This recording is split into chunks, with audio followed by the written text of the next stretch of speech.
A promise betrayed Labour's U-turn on grooming gang inquiries. The Labour Party's reversal on national inquiries into grooming gangs has shocked British politics. Initially, Safeguarding Minister Jess Phillips pledged 5 local inquiries to address the abuse suffered by children. However, Labour has backtracked, redirecting the £5 million to a flexible fund for local authorities. This U-turn represents a betrayal of trust for the victims and their families. The inquiries were seen as crucial for uncovering the truth and preventing future atrocities. Critics argue the move is politically motivated, a cynical attempt to appease certain voter demographics. Others suggest the party fears backlash from powerful figures implicated in these crimes. This decision has left many questioning Labour's commitment to safeguarding vulnerable children. The party's credibility on this issue has been severely damaged. It remains to be seen whether Labour can rebuild trust with the public, particularly with those directly affected by grooming gangs. A chorus of condemnation, cross-party criticism and accusations of pandering. Labour's U-turn on grooming gang inquiries has drawn fierce criticism from across the political spectrum. Prominent figures from both within and outside the party have condemned the decision.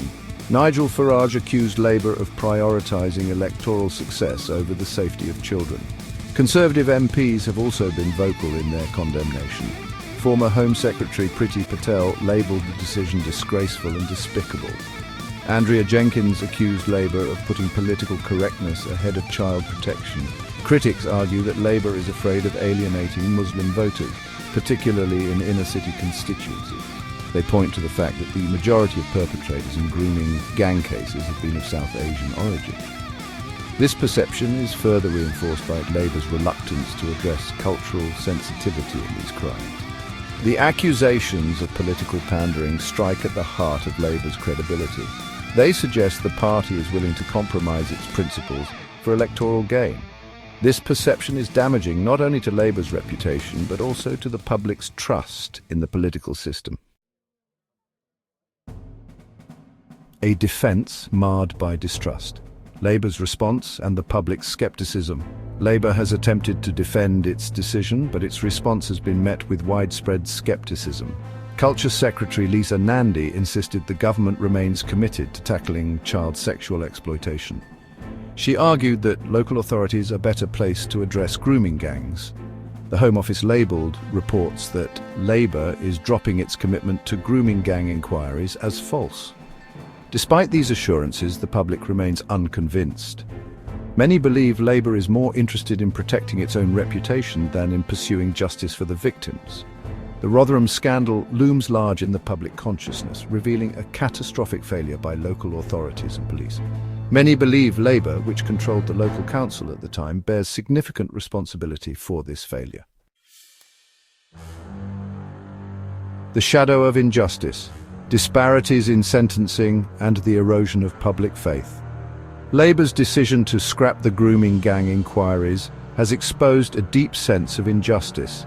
There is a widespread perception that the perpetrators of these crimes have not faced adequate punishment. This perception is fueled by high-profile cases with lenient sentences. Robert Jenrick highlighted that more people were jailed for the 2011 Rotherham riots than for the abuse itself. Liz Truss has called for tougher sentences and a zero-tolerance approach to grooming gang offences. The perception of a two-tier justice system has contributed to a growing sense of disillusionment with the political establishment. Many feel their concerns are being ignored and that the system is failing to protect the most vulnerable in society. Deeper than politics, the societal impact of unconfronting truths. Labour's U-turn on grooming gang inquiries speaks to a deeper societal malaise. The issue of grooming gangs, with its complex intersection of race, religion and social class, has become a microcosm of this broader trend. The fear of being labelled racist or Islamophobic has stifled honest debate. There is a reluctance to acknowledge that the majority of perpetrators in these cases have been British Pakistani men. This silence has created a vacuum filled by far-right groups eager to exploit the situation. The failure to have open conversations has allowed mistrust and suspicion to fester. The Rotherham scandal should have prompted a fundamental re-evaluation of how we protect vulnerable children from sexual exploitation. A crisis of trust. the erosion of public faith and the future of justice. Labour's handling of the grooming gang inquiries has exacerbated a growing crisis of trust. The public is losing faith in the institutions that are supposed to protect them.